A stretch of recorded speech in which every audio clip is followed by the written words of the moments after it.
Bueno, el señor Lazo ha decretado en el Ecuador un nuevo estado de excepción, ¿sí? Y que justamente es la muestra de la incapacidad para gobernar que tiene el actual mandatario. Este estado de excepción tiene como justificación la lucha contra las bandas del crimen organizado que asolan supuestamente algunas regiones del Ecuador. Y que si bien este hecho es cierto, sabemos perfectamente lo ineficientes muchas veces a propósito que son las fuerzas militares y policiales para contener este fenómeno.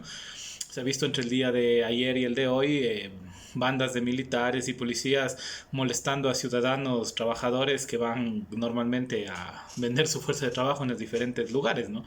Bajando gente de buses, parando carros en medio de la ciudad y tonterías así que sabemos que son totalmente ineficientes porque me imagino que la policía y el ejército saben perfectamente dónde se concentran las bandas, las mafias y cuestiones así y a esos lugares no van. Si los periodistas estos de la posta saben dónde están las bandas, me imagino que la policía también lo sabe y es por demás interesante que se dediquen a molestar a ciudadanos trabajadores y no vayan a estos lugares donde realmente está el problema. Entonces, obviamente esto es una farsa, esto no va a contener absolutamente nada el problema justamente de la criminalidad, porque la criminalidad está asociada justamente a la injusticia social. Mientras hay injusticia social, habrán bandas. Mientras no hay oportunidades, habrá personas que se vinculan a las mismas.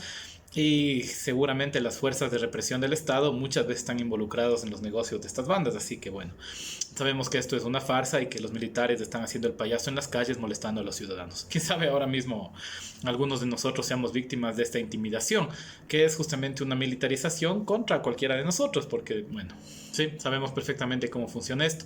El día de ayer delincuentes sustrajeron $80,000 de un centro comercial de Guayaquil y fue asesinada una señora en la mitad de un parque infantil, así que bueno, es una farsa. Entonces habrá que preguntarse por qué Lazo plantea esto.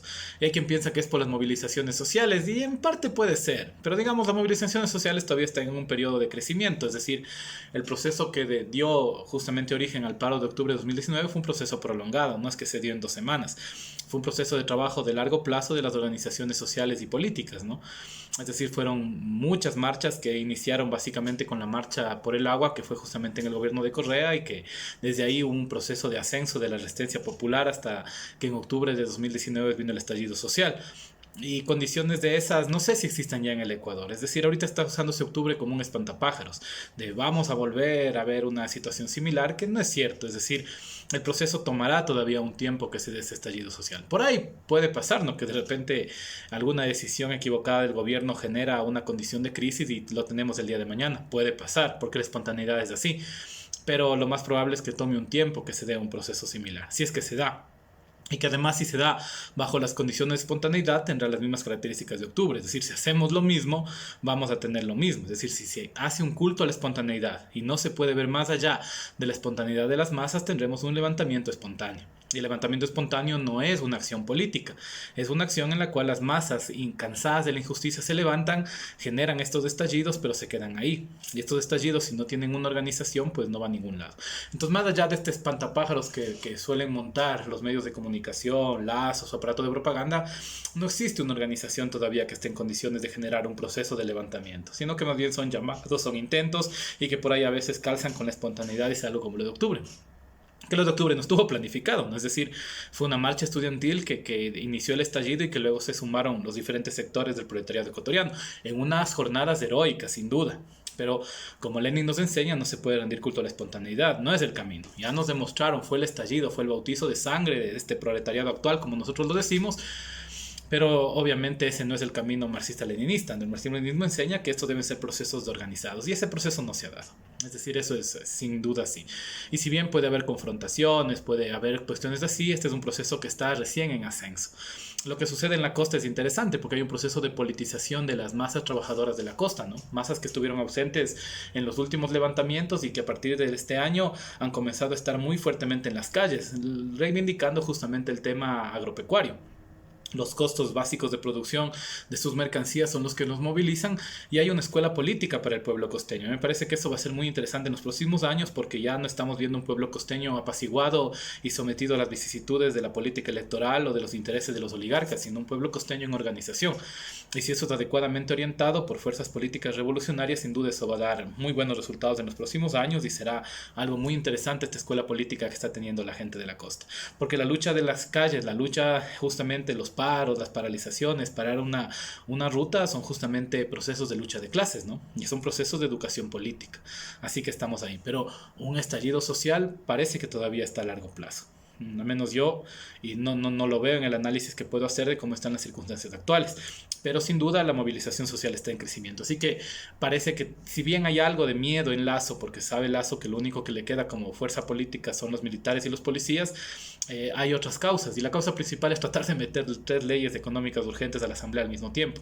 Entonces, como el mamotreto de la ley creando oportunidades no pudo pasar ni siquiera la revisión previa del CAL, entonces quiere forzar a la Asamblea a aprobar su ley tributaria y las leyes económicas y laborales que quiere mandar. ¿Por qué? Porque Lasso está asfixiado por el FMI. Como hemos dicho desde el 24 de mayo y quizá desde antes, Lasso obedece al FMI. Ayer estuvo reunido aquí con el representante del Estado norteamericano, justamente asumiendo las tareas coloniales que se le están encomendando. Ecuador es un país neocolonial, así que tienen que someterse a lo que el imperialismo les dice. Y aquí el imperialismo y el FMI están mandando.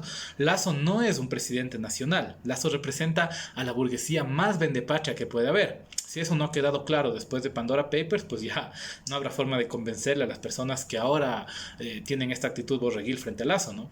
Y eso ya es una cuestión que es innegable. Es decir, es un presidente vendepatrias que obedece al FMI.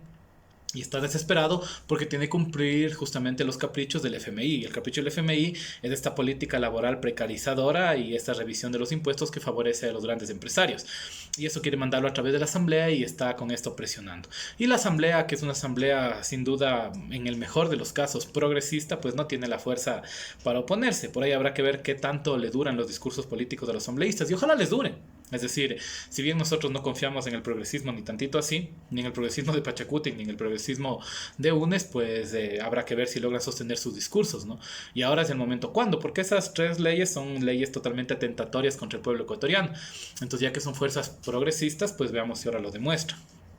Esperaríamos que si son fieles más o menos a las cosas que predican, pues esta vez tengan una respuesta por lo menos patriótica frente a estas reformas pro-imperialistas vendepatrias de Lasso. Entonces, como la burguesía es vendepatrias, se necesita cumplir el FMI los caprichos y Lasso está urgido de eso. Entonces, una de las razones principales de por qué se decreta el estado de excepción es para aprovechar esta condición. Lasso le tiene miedo a la muerte cruzada. Quizá antes de Pandora Papers, Lasso se creía estos cuentos de Sedatos, ¿no? Pero ahora creo que está bastante claro que Lasso es un presidente que no tiene capital político, porque Lasso nunca lo tuvo. Es decir, Lasso ganó con un porcentaje muy bajo, ¿sí? En condiciones sospechosas, y además bajo justamente un discurso de odio al anterior gobierno, que era básicamente odio al gobierno progresista. Bien ganado, por cierto, pero que eso permitió que justamente mucha gente vote por Lasso para evitar que vuelva el progresismo de UNES. Pero no es que Lasso tiene un capital político. Hoy día está haciendo una marcha supuestamente a favor de él, que todo el mundo sabe que es cualquier cosa menos una movilización política consciente, sino que es básicamente obligar a los tenientes políticos, obligar a los gobernadores a que manden gente acá, a cambio de sándwiches, a cambio de una pequeña paga o simplemente forzando a cambio de beneficios. Es una práctica que se viene desarrollando en el Ecuador desde tiempos de Lucio Gutiérrez. Lucio Gutiérrez lo hacía, Correa lo hacía, Moreno lo hacía y ahora lo hace Lasso. Es interesante que mientras él evade impuestos con sus impuestos, querido escucha y querido persona que está viendo este programa, se haga eso, ¿no? Entonces Lasso saca sus dineros fuera del país y con sus impuestos ciudadanos se pagan las movilizaciones a favor de Lasso, ¿no? Que ahora están ahí haciendo el payaso en la Plaza Grande. En una cuestión ridícula, ¿no? Porque realmente la marcha que hay ahora en la tarde de los movimientos sociales es todavía una marcha incipiente. Quizá el 26 va a estar un poco más fuerte. Veamos si el 26 también trae gente Lasso. Y si trae, ¿a qué le va a traer a esa pobre gente? No exponerle a que sea agredida quizá y que en esos momentos de confrontación pues lamentablemente pasan esas cosas. Pero es un absurdo. Y es un gasto de los fondos de los ciudadanos, porque esta gente se hace rica justamente porque no paga impuestos y no gasta, ¿no? Como Lasso ha demostrado perfectamente. Si tiene esta fortuna que él mismo en esta entrevista vergonzosa con Vera demostró que no paga impuestos, pues ahora qué podemos esperar. Entonces, el estado de excepción es esto, ¿no? Es un intento justamente de pasar estas leyes para cumplir los caprichos del FMI. Una vez más queda marcado que el camino patriótico y democrático es oponerse a este gobierno. Es decir, si una persona tiene por lo menos sentimientos patrióticos, no debería permitir esto. Debería tener una voz de protesta contra este tipo tipo de cosas. En estos momentos Ecuador es justamente eso, ¿no? Un país servil 100% a los caprichos del FMI y todas las medidas que se cumplen son en función de eso. La investigación de Pandora Papers demuestra que Lazo está metido hasta los pies en este lío, ¿no? Ayer no fueron su familia y ahora Lazo anunció que no va a ir a la asamblea. Es decir, Lazo está ocultando porque sabe que está condenado. Y él mismo lo ha dicho, es decir, es tan precario su asesoría política que él mismo ha confesado que es cierto, que tenía dinero en paraísos fiscales y que en Dakota todavía hay cosas oscuras que no quiere confesar. Y la familia se excusa con razones que pueden ser dentro de la ley burguesa válidas, ¿no? Y es que no son funcionarios, pero todos sabemos que ahí hay sospechas de testaferrismo y sospechas de que todavía las empresas offshore de Lazo están funcionando. Así que bueno, mientras el presidente no paga impuestos, usted con sus impuestos le financia las marchas. Eso es el gobierno del encuentro.